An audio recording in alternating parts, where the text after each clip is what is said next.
5:30 p.m.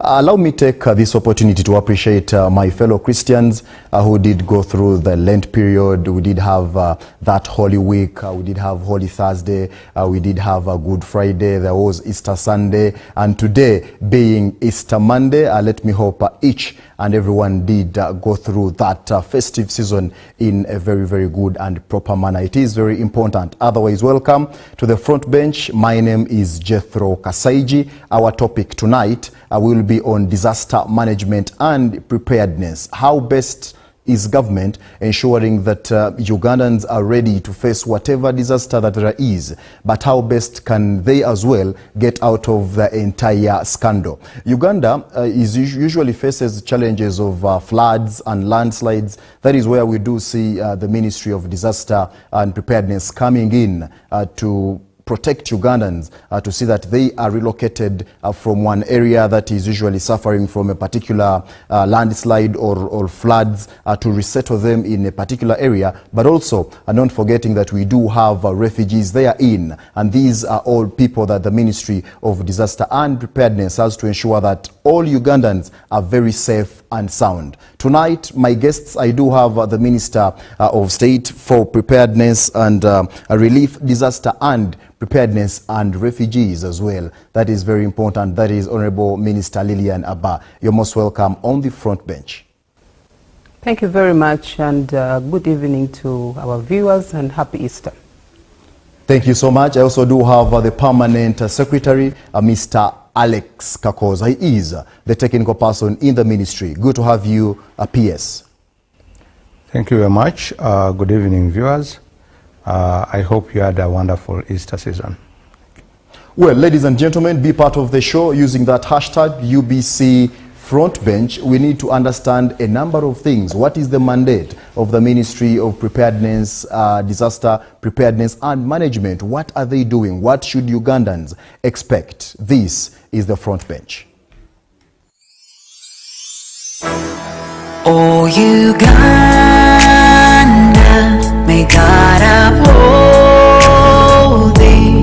We lay our future in thy hand.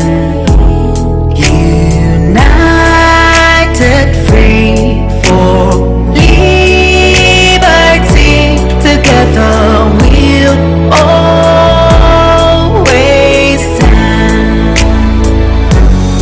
Oh, Uganda, the land of freedom, our love and labor we give, and with neighbors all at our country's call, in peace and friendship we'll live. Oh, Uganda, the land that feeds us by sun and fast our soul grow. For our own dear land, we'll always stand. God call of Africa's ground. Africa's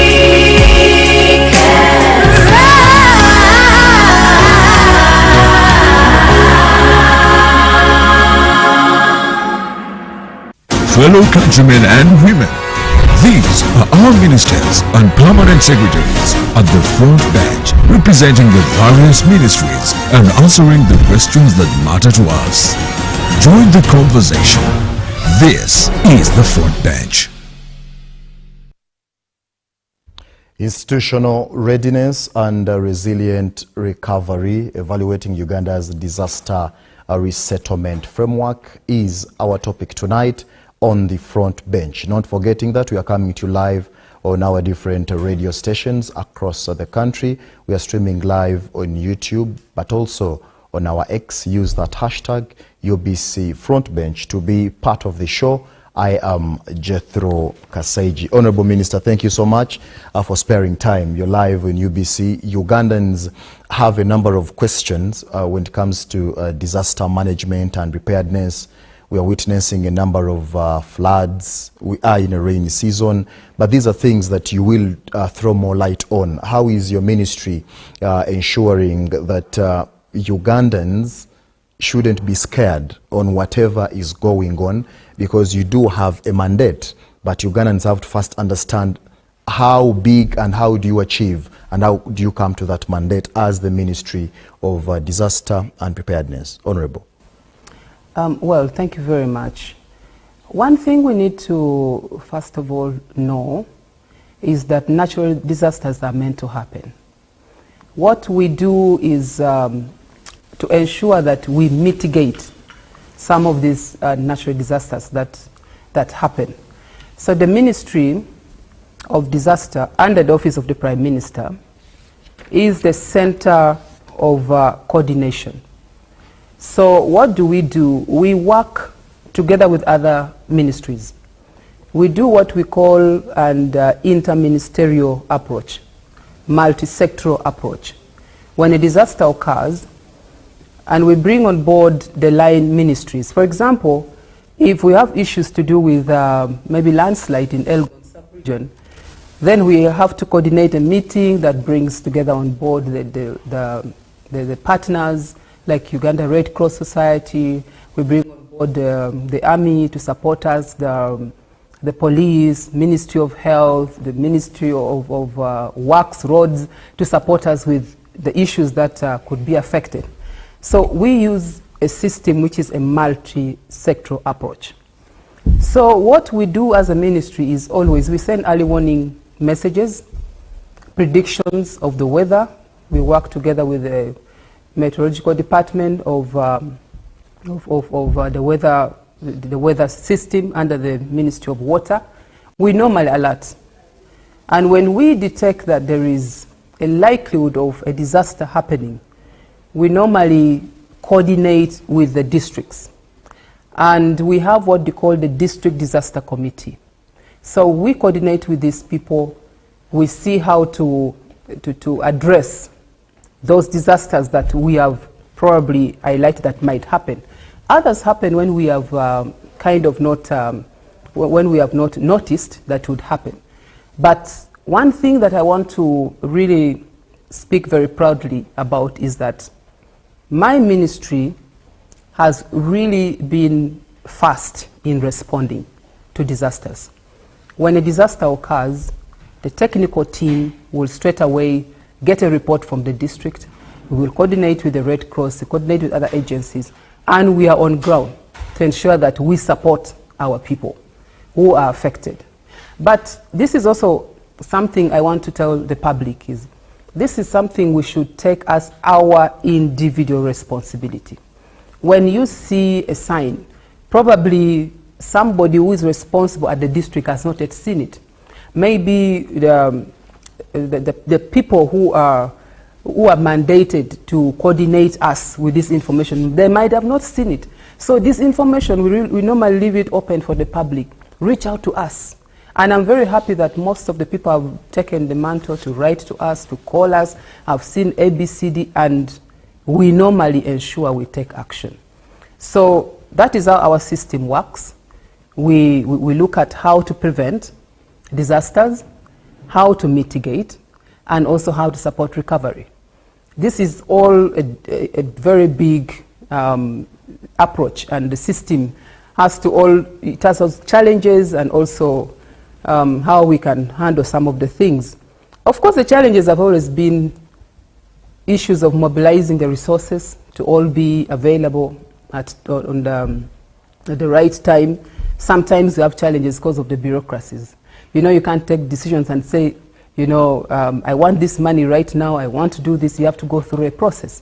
Even access to the contingency fund, you'll have to go through a process. So that's why sometimes you see some of these delays. But as we are going through this process, we normally have partners and interventions that we make. For example, what happened in Chitezi.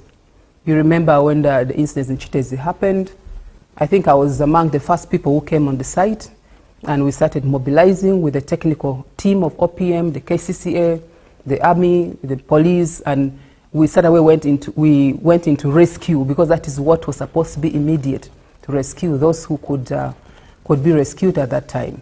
So that is how always our system is. Honorable, you mentioned about Chitezi, but we shall dive deep into that matter. But how prepared is the country today compared to 5 years ago? You did talk about the changing trends.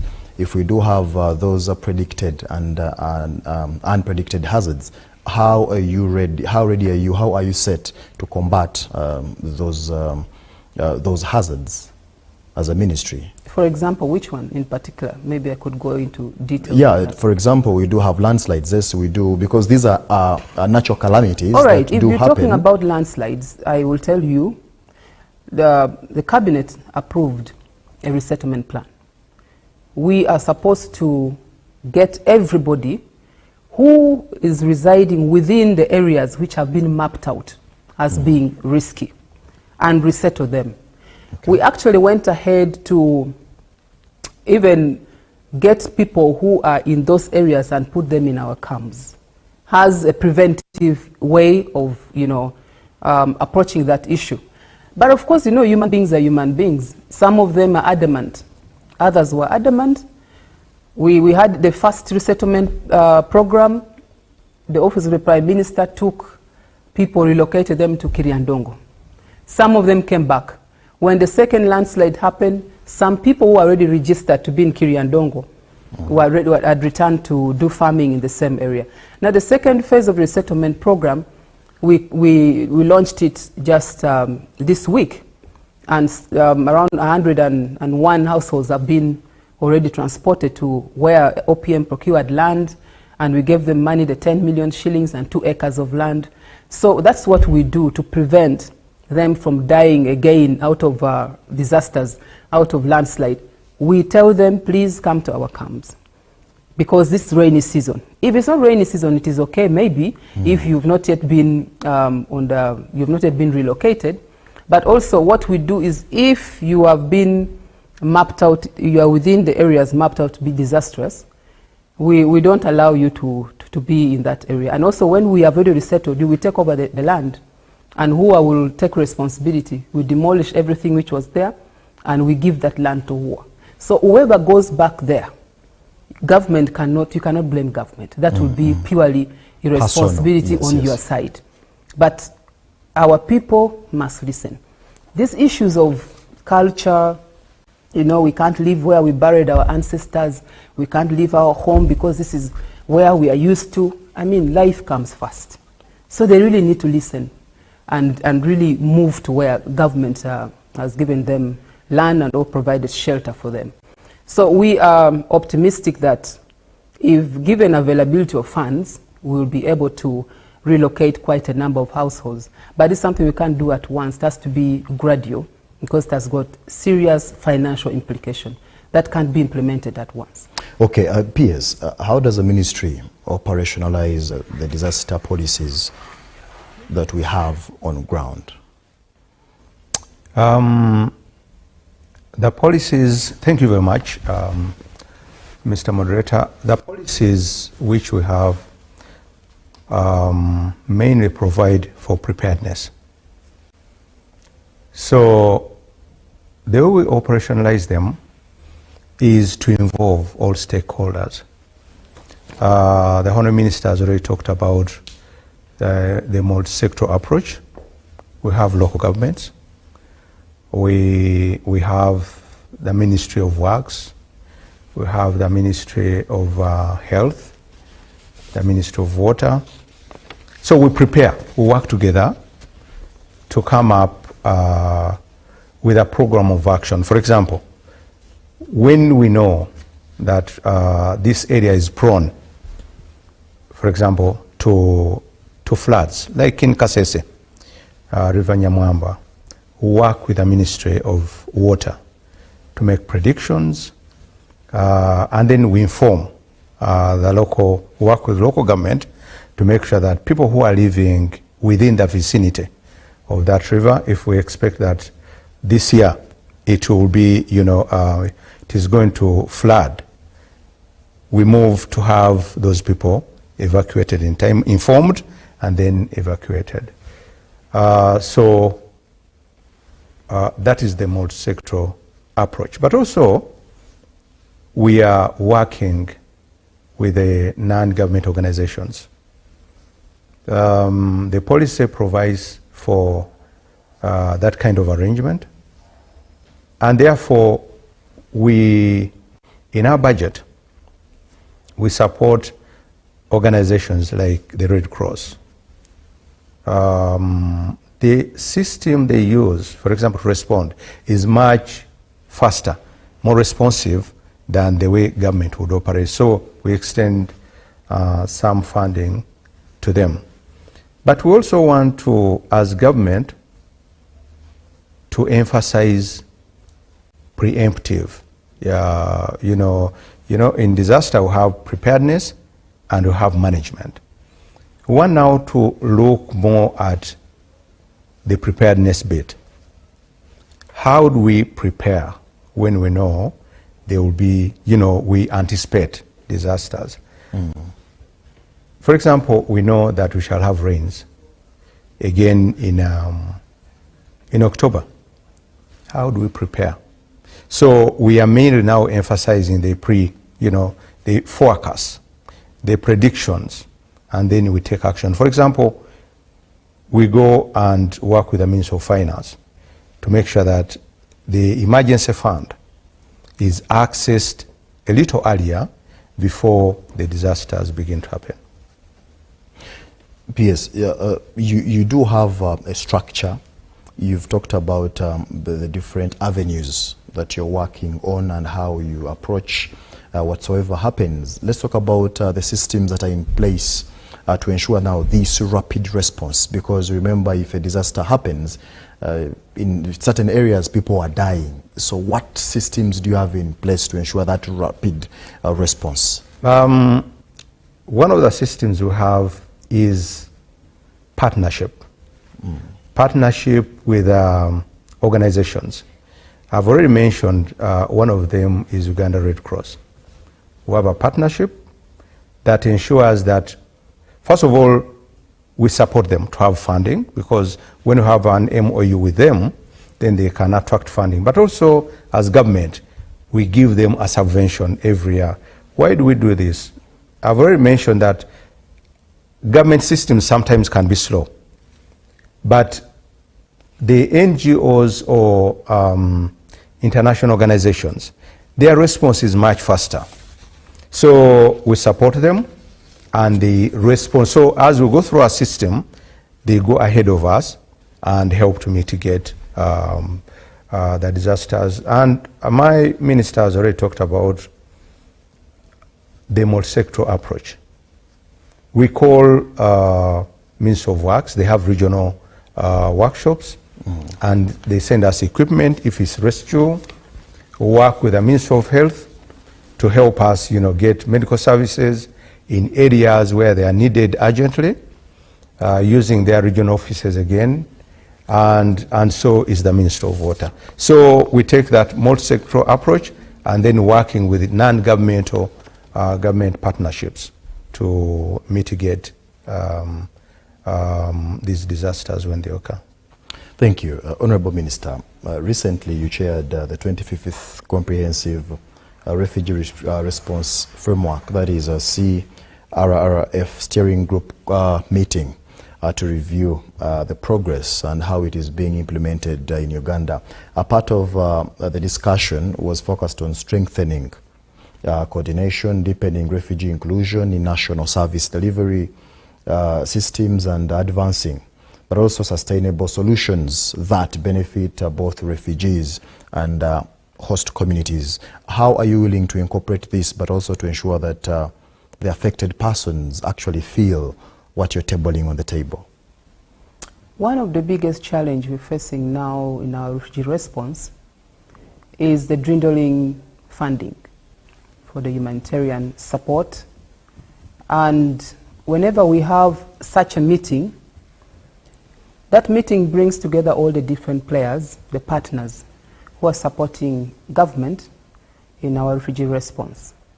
And one of the key things we discussed is how we are going to manage with the limited resources that we have and the gaps which are there, like payment of teachers' salaries, the issues of food for the refugees, the issues of managing numbers at the reception centers.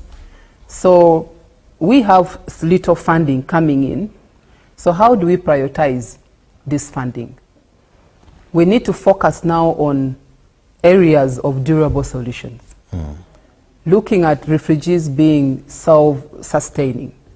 For example, if we support the refugees in terms of growing their food, as opposed to the food that are being given by the World Food Programme, who are already saying we don't have money to feed refugees.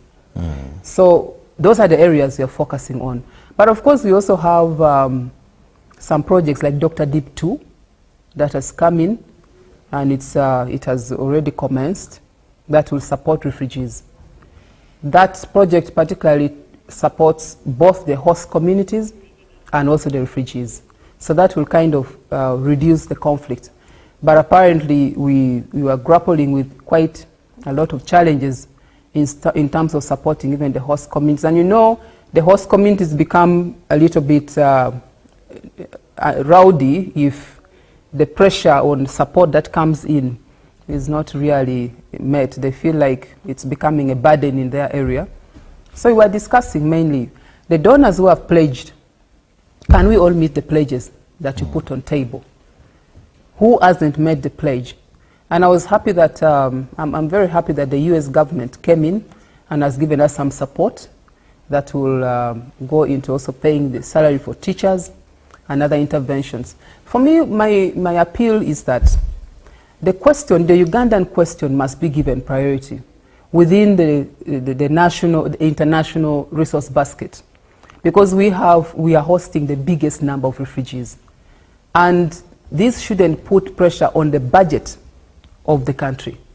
This is something which is international, and Uganda having an open door policy shouldn't just be celebrated out there. Because when you go for these meetings abroad and we say Uganda has the open door policy, or we are doing very well, where is the money? We need the donors to help us also drum. And we add in more money to support the refugees who are here. Because by doing that, then you're making us feel easy with implementing the open door policy. One of the issues that came up in that meeting was the issue of the prima facie case, because it was suspended. And some of the donors misunderstood why we suspended the prima facie window. But it's not that we are, backtracking from our commitment of the open door policy. No, we have not. But we are trying to control those other refugees who come in and misuse that window of prima facie. So we are going to be applying prima facie cases based on the situation. If we have a situation like in South Sudan or in Congo that the states has to exercise prima facie, we shall open it. Okay. So that shouldn't be a big issue, because I had many of the donors raise that as a question, as an area that they really felt it wasn't right. But we also use that opportunity to really emphasize to them that this is administrative.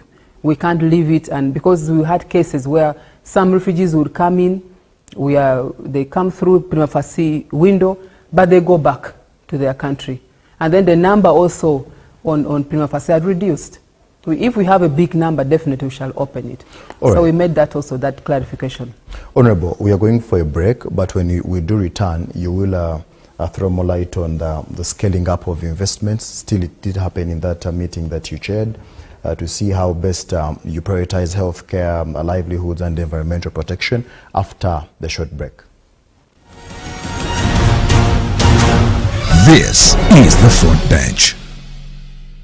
Wabanga osaba Katonda nemmomo gisabiranga kubanga etwadde vani enyirira okuzama Lucky! Hey! Lucky!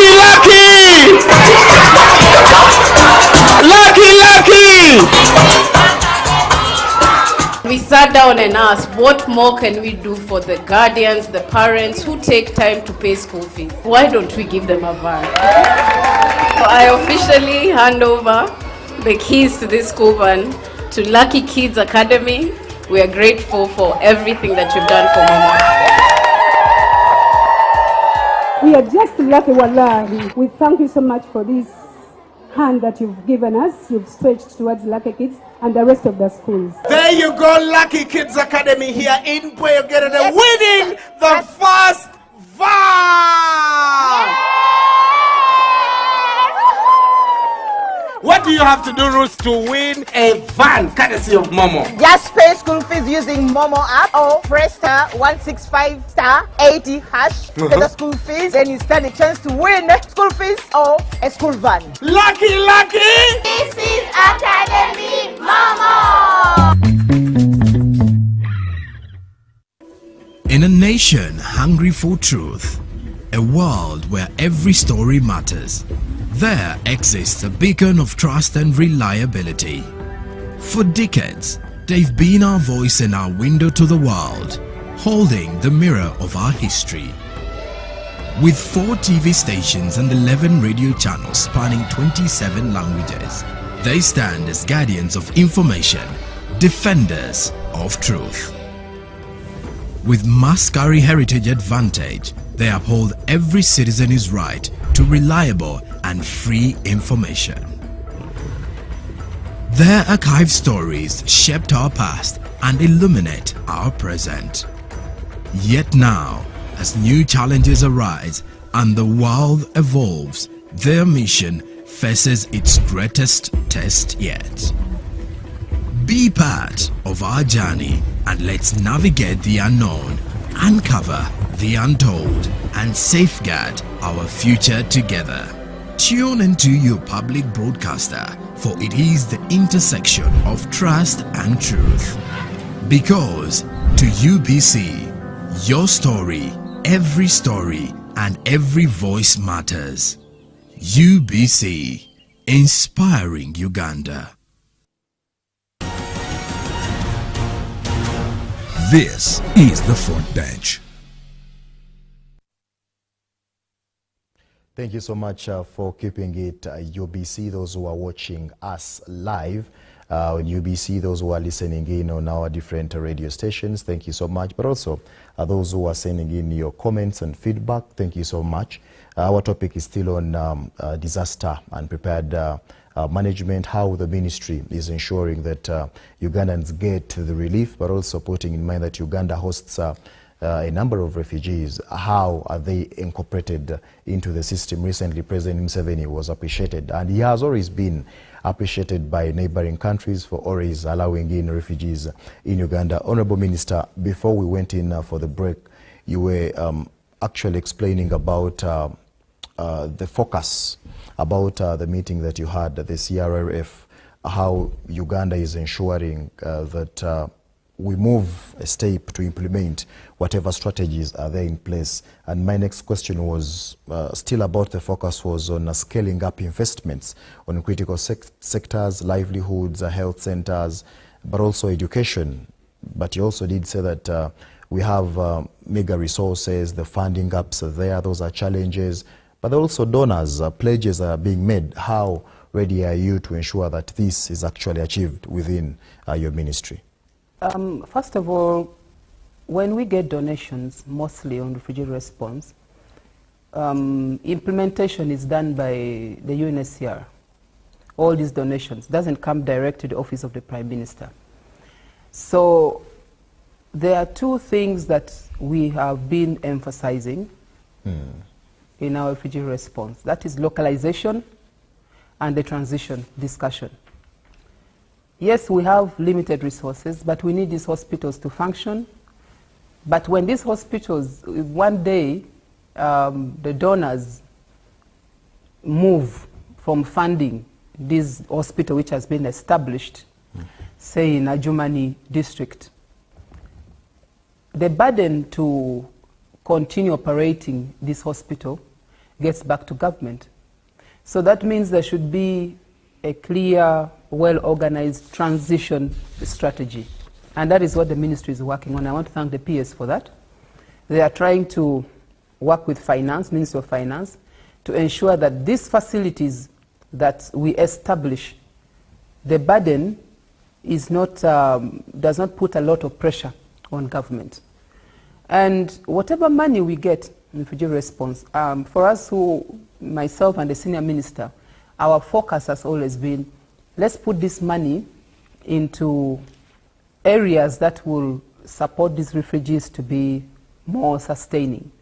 And of course, we also ensure that infrastructure in that area is supported within. Like the Dr. Deep 2, the Dr. Deep 1 and Dr. Deep 2 mainly focuses on that. So you have the livelihood handled within that. We have issues to do with the climate change. Also, we have to plant some trees because our refugees will cut trees to cook.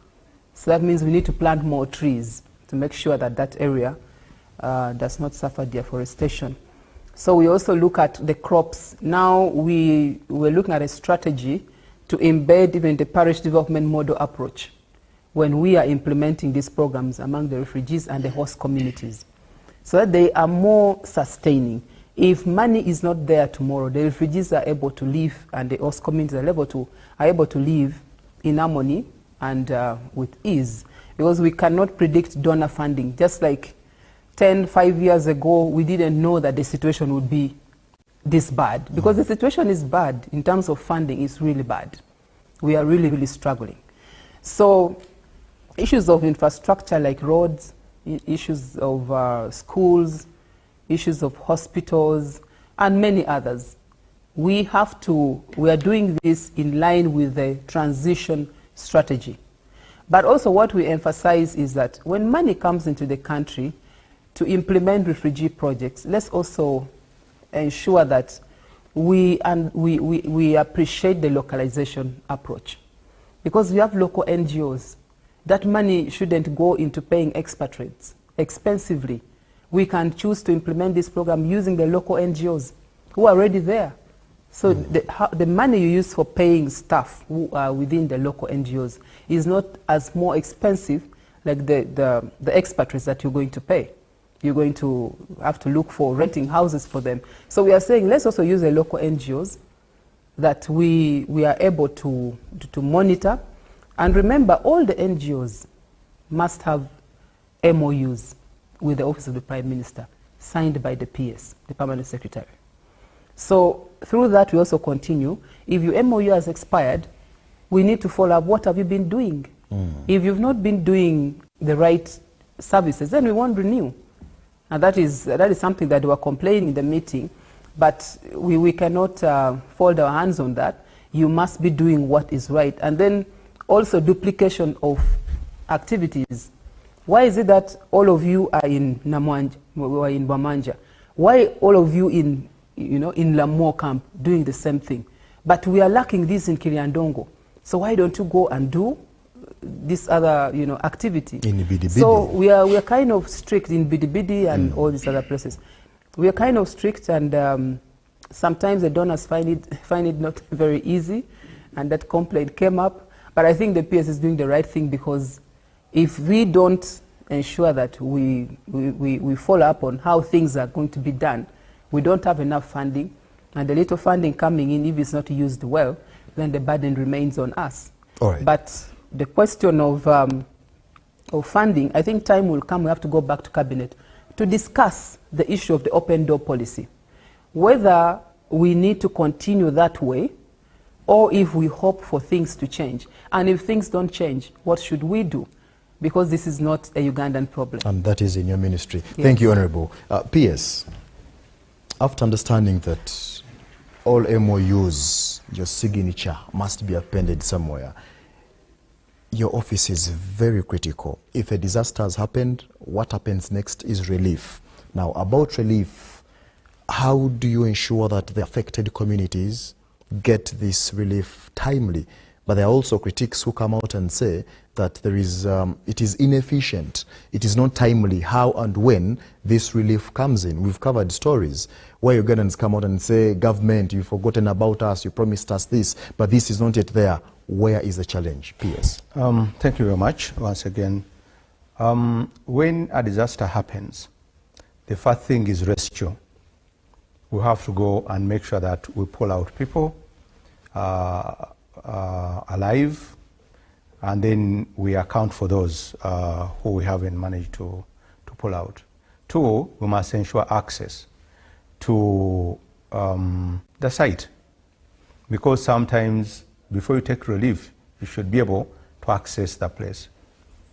Then the certainly the second thing is to take food and non-food items, because they will need shelter, they will need water, they will need food, they will need blankets, etc. Now, as I already mentioned, we work with partners, because for 2 reasons. We would have to procure food. Sometimes by the time it happens, we don't have, our stores are empty. We don't have. So we work with Red Cross, we work with World Food Program and other partners to help us respond immediately. And in most cases, we do. The only thing is sometimes access. In most cases, we respond. And then after that, we also, as government, now process our funding, because as the minister has stated, to access the emergency fund. The emergency fund is normally triggered after disaster has happened, and then you get cabinet authorization to access it. So our funds then will begin flowing, and we make sure that they reach the victims. What happens also is documentation, because we must document the people who are affected. Why? Because when we don't, in those areas, sometimes you may have actually people who are not intended to receive this assistance partaking of it, because whenever it comes, we have a case now in Wanambuti. We have had people who have been accessing the camp. When relief comes, they come in and also take, a lineup for relief. Yet they are not part of the people who are displaced by landslides. So we document, and that helps us to ensure that we are serving the right people. It depends on what they say takes long to come, because we may say we shall give them also, for example, what the minister was talking about, what we commissioned this week, the resettlement in Queen of people who are displaced in... that was actually last week, Honorable. Yes. PS, sorry, that was last week. It was this week. Yeah, it was this week. It was this week. Oh. Yes, we were there on Tuesday. And people would say it took long, it has been long coming.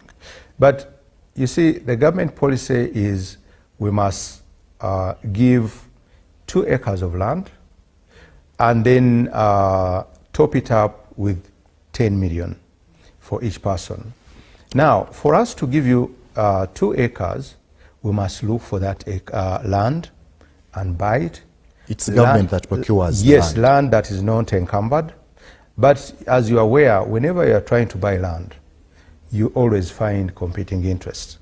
And you don't want to buy land that is not usable, that will not, where you won't get vacant possession because of other claimants. So it takes quite some time for you to get that kind of land. And even the size of land. For example, now for those in Bulambuli, currently we need over 11,000 acres. And so far we have only managed to get 2,600, I think, and 61. And that has taken us a long time. So sometimes when they say it takes long, yes, in some cases, but food has been on time, water, temporary shelter, and non-food items. Working as a ministry, but also working with our partners, I think we have been able to deliver on time. PS, how do you manage the misuse of this relief? You did talk about the food items, but also non-food items. If you go ahead to give me something as an affected person, do you go back to monitor to ensure that whatever you've given out is used appropriately? And if not, does that come to individual basis now? If you give me 10 million as an affected person, if I don't use it very well, does it go back to government? Is it now my problem? You see, as in the past, for example, government was building, actually in Bonambuche, that area, government tried to build for the displaced people. But it would take very long, it was expensive. So when they came up with a policy of now, giving cash and land, cash was given to people to build. Now, when we give you cash, we don't come back to say, we can't pull you, we can't force you to apply it the way you are supposed to, for the purpose we have given it to you. Because for us, we imagine these are adults. The government intention is to make sure that you have a shelter, you have land, we have given you land, and we have given you money to build. But in most cases, people have not done so. They have applied that money to pay school fees, to pay debts, to engage in other activities. So it's a problem, and it becomes a personal problem. Do you have reliable data, PS, about these disaster-prone areas? And how do you use it effectively for planning? We have mapped all those places. Okay. We have mapped all those places. And for example, for planning, now when we are resettling people, moving people from Bonambuche to Queen, next week we are beginning to move now people in areas we have already mapped, in high-risk areas in the Elgon sub-region, now to Bonambuche, our settlement camp there, so that as we prepare also to get them, land where they can settle. So yes, we have mapped all areas that are prone to disasters, and we use that information to plan for them. Thank you. Honorable Minister, floods, we have floods in Kampala. Very many people have been affected, but I don't say mainly, but on media, the traders, floods have spoiled a number of their items downtown. They're asking for compensation. Government did release some money, I am aware, but who does this? Is this also under your ministry, or now this is KCCA? Is that true that government released money to compensate the traders? The traders, Okay. but the plan is underway. Because I remember the president tasked the office of the prime minister that we should compile the data of those who were affected, and we can give them support. This is not compensation. When you talk about compensation, it's a very difficult approach. You may have to go into the government valuer, looking at item by item, and there must be receipts, there must be something that proves that that item was there. So what basically the president is going to do through the office of the prime minister is to give support to those who are affected. But of course, what is important to do within the Kampala issues, the flooding issues, and those who are affected not to be affected again, is to just ensure that they don't go back to where they were. These discussions must be really done crystal clear, that these areas that you see, somebody blocked the water supposed to move and pass through somewhere. And water will always fight for the way. So this is something that we have to make it very clear.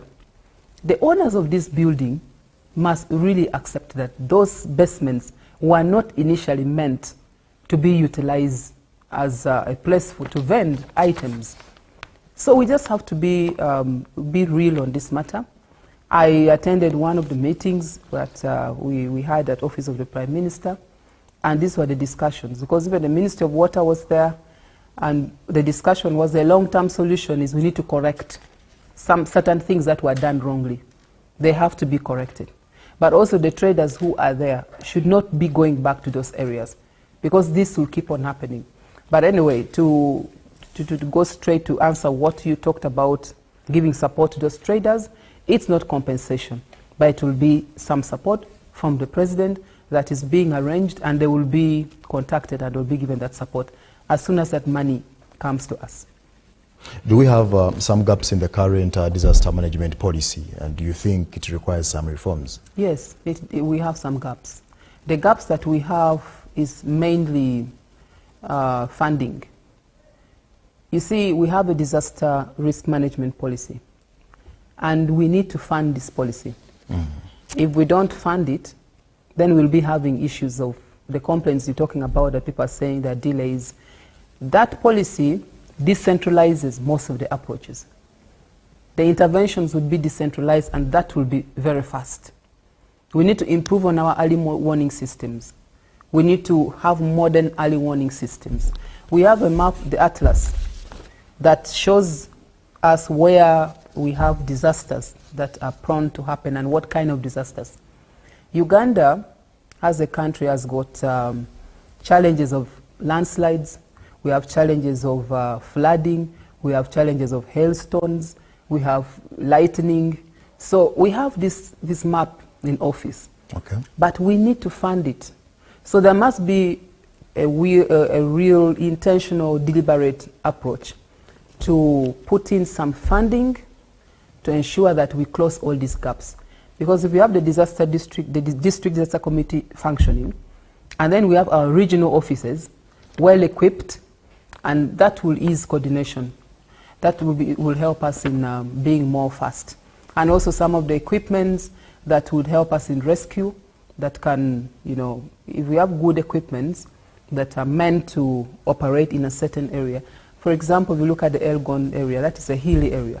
So if a landslide happens, then there's certain kind of equipment that the excavators may not work there, because lifting it to reach there might take forever. So we need different equipments. And we have all these things computed, because the country also has got a lot of competing interest, and the money that comes in, it is also very little. But hopefully with time, if we fund those areas, all these gaps will be addressed. Honorable, I will get back to you for your final remarks. We have about 10 minutes to go. PS, do we have a standard response timeline once a disaster is reported? Thank you very much. We have just developed our SOPs. But, you know, the standard timeline is immediate, because we must respond immediately. So it's only sometimes that other factors intervene, for example, access to the locus. Otherwise, the standard time is immediate. If given enough resources, PS, what are those top 3 areas that you wish need to be attended to immediately? Because now Honorable Minister has talked about funding gaps. Yes, true, we don't have that money as a nation, but those top 3 areas that you feel need to tackle immediately once given enough funding. The first one is prediction, improving our disaster preparedness, for us to know that, to be able to predict with certainty the disasters that a disaster before it happens. So we need to invest quite some money, both in equipment and the equipment that can help us to forecast these disasters. The minister has alluded to it. Secondly, is to open regional offices. We need to open regional offices because when we do, it becomes much easier for us to respond to disasters than, you know, waiting for the technical team to come from Kampala, you know, to those areas. The other one is to improve our stocks, to ensure that we are always prepared to respond. You know, that requires storage, having money to buy stock, but also having secure stores, which we can use, also spread across our regional offices, so that when a disaster happens, we can move in very fast to rescue, but also to provide food and non-food items. PS, before you give your last remarks, local governments, do they have enough capacity? I'll not talk about resources because it is not enough, but do they have the capacity to fight or prevent and see how best they can fight some of these things within a given area? If not, how is the ministry supporting them? The minister has talked about our disaster policy. We share responsibility as a ministry with the local governments. But we know that local governments do not have the capacity actually, because both in terms of personnel, but also in terms of equipment. That's why in our plan, we intend to have to establish and strengthen regional offices, both with personnel, but also with equipment. So whereas they have disaster management committees, these committees are not staffed with technical people. They are staffed with administrators from the local government. So we need to reinforce them with technical staff that can support responses when disasters occur. Finally, PS, what are you working on your desk that Ugandans should wait for in line with the preparedness? Thank you very much. And, first of all, we are working on, currently we are working to ensure that we see through all the pending resettlements. We have one in Kayunga, one in Kasese, then we still have some work in the Elgon sub-region. So we expect that we shall be able to see this through. But very, very important, we are beginning to work with development partners to make sure that we emphasize preparedness for disasters instead of emphasizing disaster management. So we want to prevent disasters before they happen, and we are working very closely with our political leadership here to ensure that our disaster preparedness plan is implemented. Thank you very much. Well, Honorable Minister, your final remarks, but before you give them, are you ready to combat any sort of hazards that may come through? Because this is a critical area where Ugandans are watching and eagerly waiting for any support that might or that should come through from government. We do have heavy rains. Those are natural calamities. Sometimes it happens unwillingly. You're not aware. You don't know when it will happen. But Ugandans are patiently waiting to see if the ministry is doing their role. Yeah, I would say that natural calamities are bound to happen. And I said earlier in my opening remarks is that these natural calamities, we may not stop them, but we get ready to respond to them, and we try to predict. That's why we normally send early warning messages through the media to the people to know that within the period of this and this, we'll be having this kind of challenge. So we expect this to happen. And that's also very important. Government is ready to respond.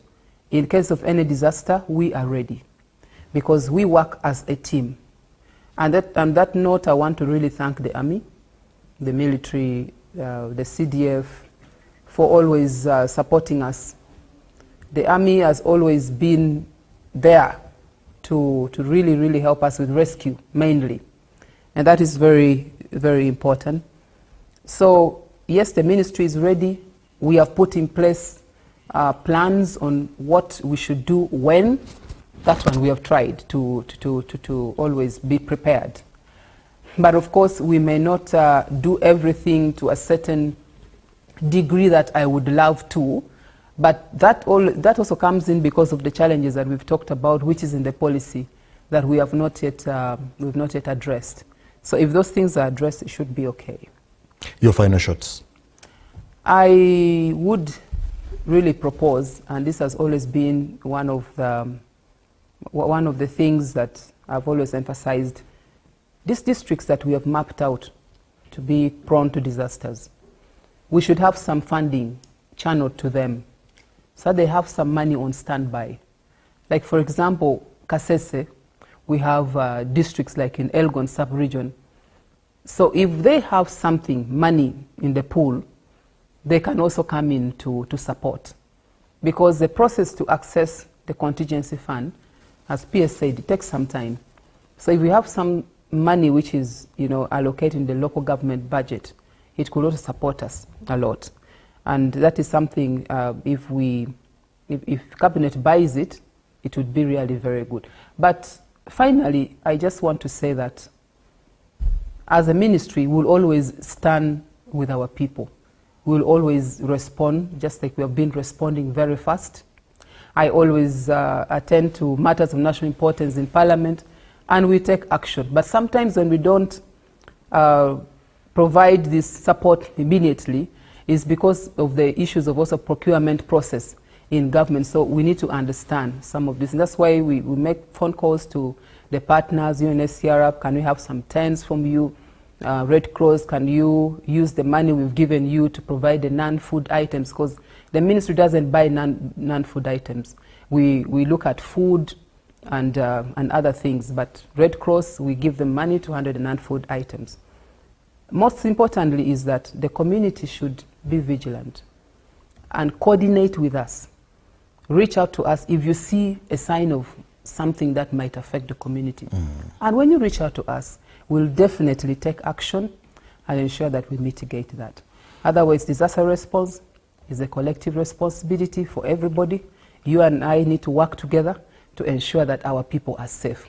But government remains committed to ensuring that we always stand with our people and support our people.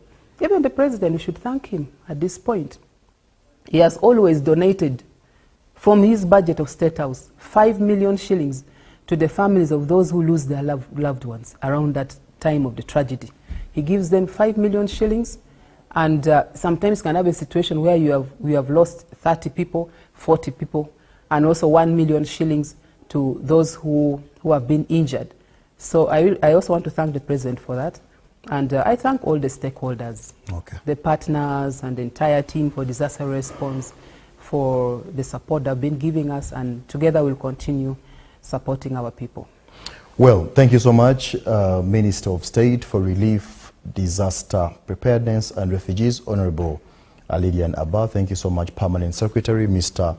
Alex Kakoza, for sparing time. Ladies and gentlemen, we've come to the end of the show, but part of the things that the Honorable Minister and the PS have talked about is that the ministry is ready to stand for their people. That is very key. That is what I wanted to hear. It is very important, and but also appreciating the army that did come out to say no. I remember the president gave them a mandate to ensure that they tackle a number of issues of infrastructure, issues of protecting the nation. The army is doing pretty well, but also not forgetting that collective responsibility. It always starts with you. Thank you so much, ladies and gentlemen, for those who have been listening in online on our different radio stations, those who have been watching live on UBC, also on our social media, X handle, but also on YouTube. Thank you so much. Till next Monday, allow us also go and enjoy our Easter Monday. It is very important. I am Jethro Kasaigi. From me and the entire team, ciao. Oh, Uganda, may God